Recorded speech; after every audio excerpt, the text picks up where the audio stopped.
Hey guys, I'm here with Matt from Kinetic Center. You're in Frisco, right? Yes, sir, Fieldhouse USA inside of in Frisco. We've been talking about doing this for a while now. Yeah. We know each other, probably like a year? Yeah, probably maybe even a little bit more. So yeah, we're gonna see a little bit of what he does on his center. And yeah, let's see how bad I am. Absolutely, man. Okay, we're going to start off with it, just doing our basic movement assessment. So what this is going to entail is 12 basic movement patterns that are essential to all athletes. Doesn't matter if you're a golfer, if you're a swimmer, if you're a volleyball player, you have to do these 12 movement patterns correctly to be able to optimally perform the way you want to on the course, on the field, in the water, whatever it is, or anything kind of like that, right? Okay. So we're going to put you through these 12 motions. We'll break down the assessment to see what's going on with the body, where your strengths are, where your weaknesses are. You already kind of gave me a little bit of a background of kind of what you had going on with your legs, so we'll see if it starts picking up some of that into that area through there, and then we'll show you easiest way to say how it affects the swing, things that we can do to correct it, and then we'll see the change at the very end. It may be physical, sometimes it may be the way that we feel, that pain's gone, right? It may not really kind of hinder you or create a different movement pattern, but we're moving a little bit more freely. Cool? Okay, perfect.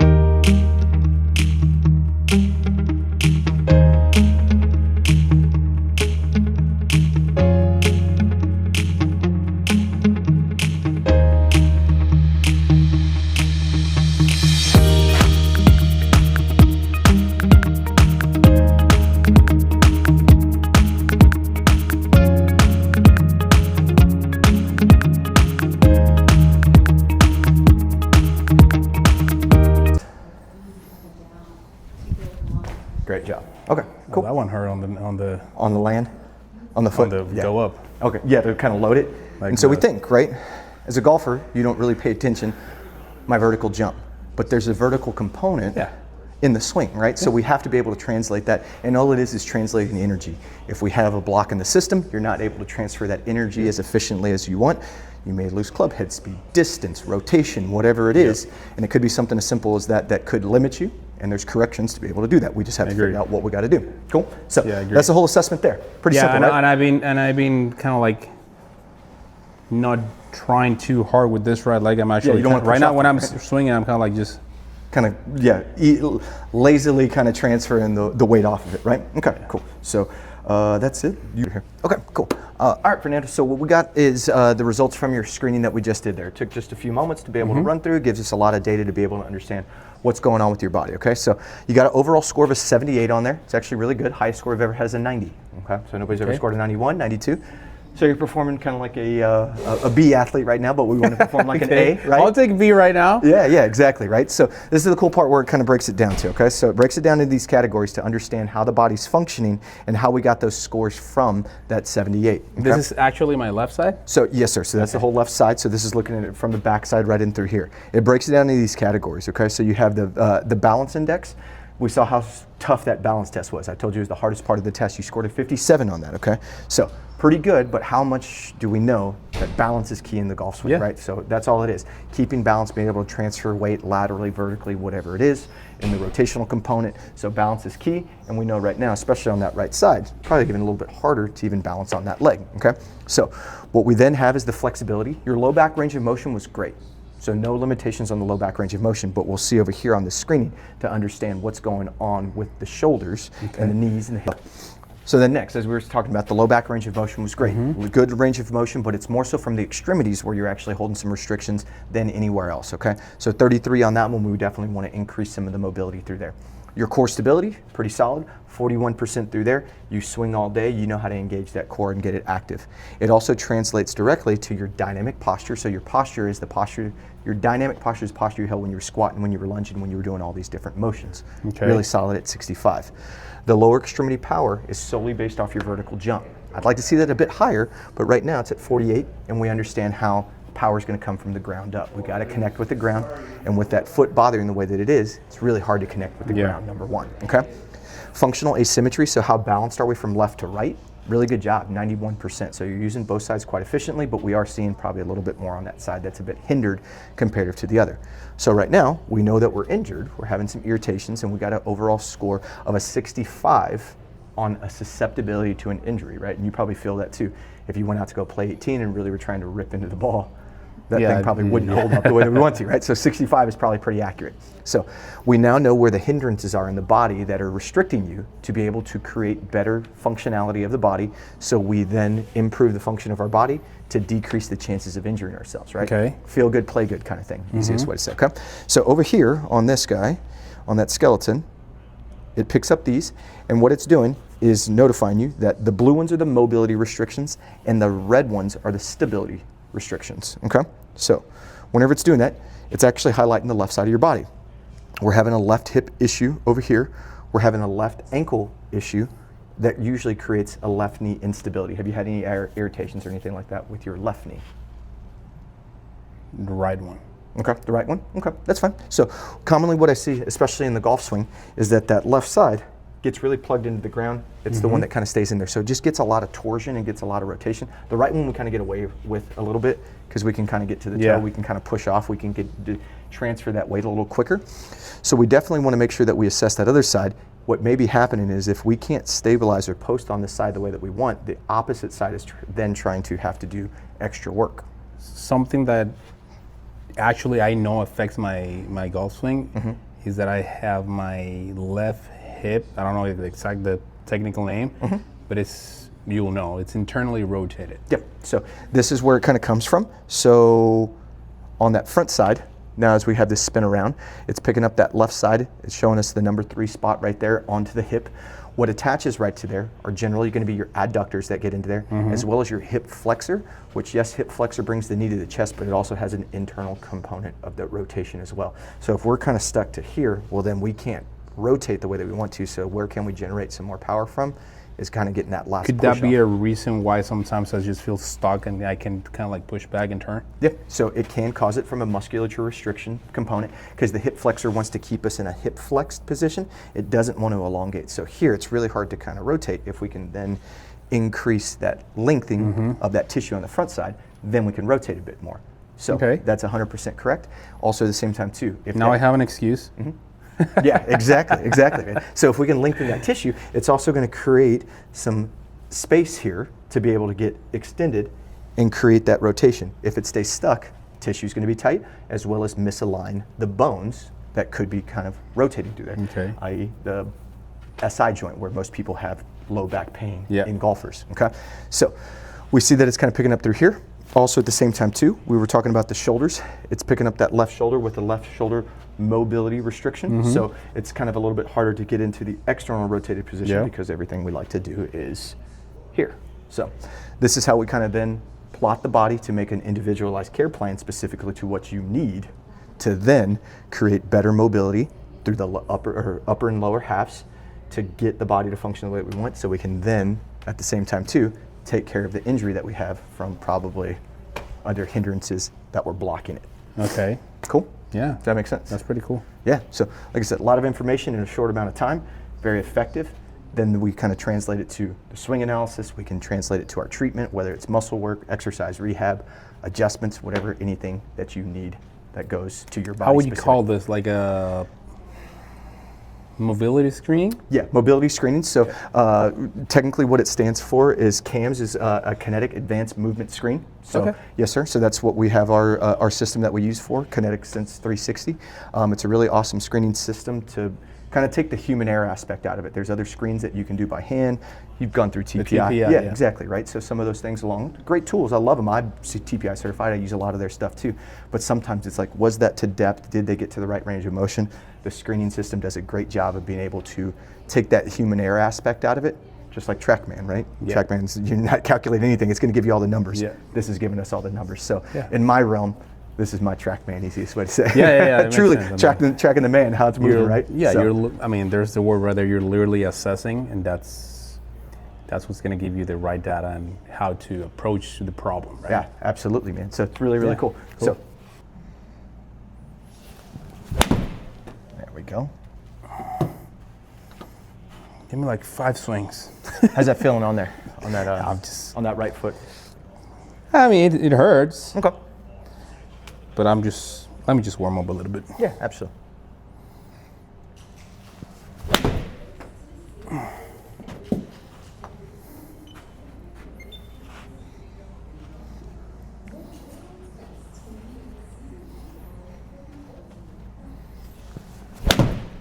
There we go. That was good. That was nice. Okay, cool.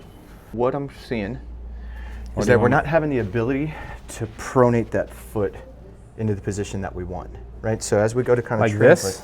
Yes, exactly. I don't want to. Okay, so Let me try. Is it because of Because the it irritation? Yeah, exactly. Okay, cool. Yeah, and that's fine. And that's what I'm looking for. That's to what try to see. that's what I'm saying. Like I've been trying to not, kind of like just like Okay. Yeah, no, Right? that's fine. So like I said, that's where you're trying to kind of push off, but that's not ideally how you would like to swing the club. No, correct? I would normally just do like this. Yeah, exactly. So what I kind of see right now is as you're going to kind of get that impact, we can see whenever we go to swing, there's no pronation into here. You're almost just kind of like raising up that heel to let the heel slide out to be able to kind of do that. So let's go ahead. Okay, get let me another feel for that one. Let me try. I know it's gonna hurt, but let me try that. Yeah, and don't tweak it, but I just want you to kind of get a feel for it. Yeah, you can even see it's kind of a little gingerly that you're trying to kind of push on through there. Okay. So I mean, I did it, but yeah, absolutely. And so that's what we're kind of looking at right in through here, that we can see that the restriction is coming via the ankle. So with that peroneal tendon, what we're having an issue with is this is supination. This is pronation. We want to get to pronation. Well, there's inflammation going around in that area that's causing that irritation. So just like if you had a rolled ankle, you don't want to put pressure on it. Yeah. We got to get that tissue mobilized, number one, as well as getting that inflammation out there as well. So that's where we kind of do it in the office a little bit more, hands-on treatment. We're not doing all that today, but we're going to give you some exercise, okay? So a great tool that we can kind of use is a foam roller, okay?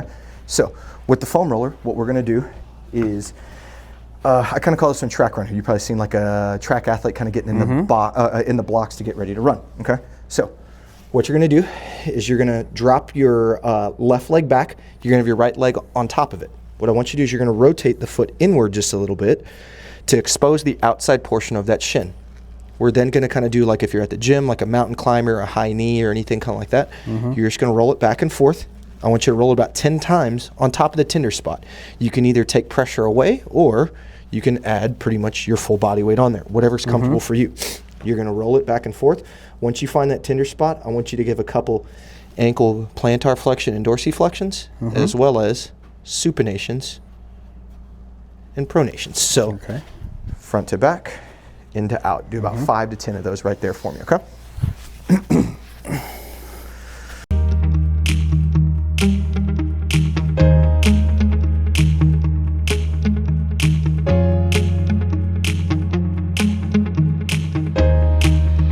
Take that out underneath you. All right, so now, let's test it again and see if there's some change through there, okay? So,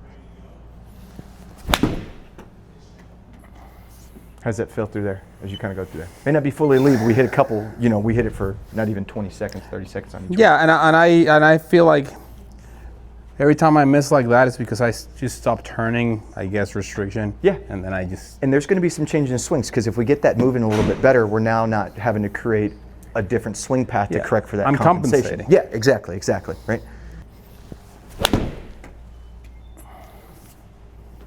So now we're looking right here. Are we trying to get some of that pronation or that pronation into that foot to be able to translate that foot rolling and then rotate? So yeah, so you can see that difference in between there. That foot's actually pushing. The shoes are actually going to give a good indication. You can see that sole compress right there. Yeah. Previously, there was no compression. It was just here. Now we're translating, shifting that weight towards the target to be able to translate the energy from the ground, from our knee, from our glute, into that almost that big toe, to then push off with a little bit more push. yeah. And the thing, like I don't know if you can see it there, but you can see that my body goes low a lot. So if I feel like I have no control on my right foot, it's hard for me to feel this, like pushing up, because at the end, I mean, with pressure transfer on the swing, you have to load your right side to then push that way, right? Exactly. And I feel this weak, so I'm kind of just like doing this. Yeah, like, trying to kind of get it off a little quicker, right? Trying to transfer all that weight. Yep. And that's what we were talking about, the balance. That's where that balance assessment comes into really, really big, is to understand, are we able to load one side symmetrically to the other? Yeah. Because if you're on swing cat, we're trying to see, well, yes, we know we have to translate, but how fast is that weight transfer, right? do I even have any weight on this back foot? It could be that I don't even want to put any pressure on it, so I got 90-10%, you know, or something along those lines, right? We want to be able to transfer it to whatever suits your swing. For me, it's totally when I'm coming down and when I feel like I'm pushing that way, instead of like pushing and letting it roll, I just kind of like push and lift. Okay. Yeah. Okay. Yeah. That's what I'm feeling lately. Yeah. And that one looked a little bit cleaner right in there. You can kind of see that foot stays kind of plugged in. You can even see it kind of squat into it to get that weight into there. So then you can transfer it in that vertical component that we talked about as well. So, like I said, that's one exercise of plenty more that we can kind of hit. But to assess the area but of it's irritations, we lengthen that tissue, get that tissue to mobilize again, get the inflammation out, right? We can do that via KT tape, scrape, whatever the tools are that we need to be able to do to address that stuff is a great way of doing that. And then we then start strengthening, whether that's in the gym, resistance bands, different things like that. I have a question for you. How this can make a difference between an advanced player and a weekend warrior? Because let's be honest, like people that doesn't like just play maybe once a week, maybe twice a month, right? I mean, they don't put a lot of attention of the mobility of the body. They just get mad Show because, and go. and get mad because they don't know what's going on, right? Absolutely. And that's something that I always try to talk about. Like, you cannot get mad if you don't train for your golf swing, right? 100%. So, But until what level this makes a difference? You know what I mean? I think it works on both sides, right? Whether it's Like the understanding weekend your body. warrior, 100%. Whether it's a weekend warrior or an advanced level player that is playing collegiate golf or even professional golf or anything like that, the more that you understand about the body, the better that you can control the functionality or the outcome of your shot or your play or whatever it is, anything kind of like that, right?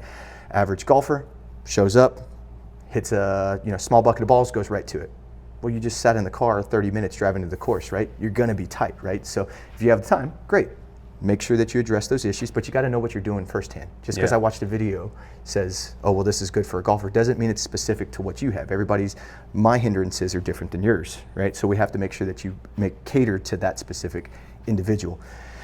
The professional golfer, it just gives them a leg up, right? Yeah. Hey, I understand my body a whole lot more. Some of the guys on tour, they are in tune with their body. As much as they're in tune with their swing, they're just as in tune with their body to understand, hey, when I start seeing my shot get to this shape, it may be that I'm not transferring that weight. Well, is it a previous injury that I had? How do I address those things, right? So it just gives them that leg up to not only, you get fitted for your clubs, why wouldn't you get fitted for your body? Yeah. Right? Isn't that a great way of kind of putting it? So, that's where we try to kind of take our approach towards golf, is ensuring that the body is fitted for your play, whether you're a weekend warrior or you're playing next level golf. and it just aligns a lot with my kind of like my philosophy of how I coach, because I will never put anyone to do something they cannot do. Sometimes I hear but I want to look like this. You can't. Yeah, you may have a physical limitation. You may have whatever it is. Well, but I see that on TV. You're not on TV.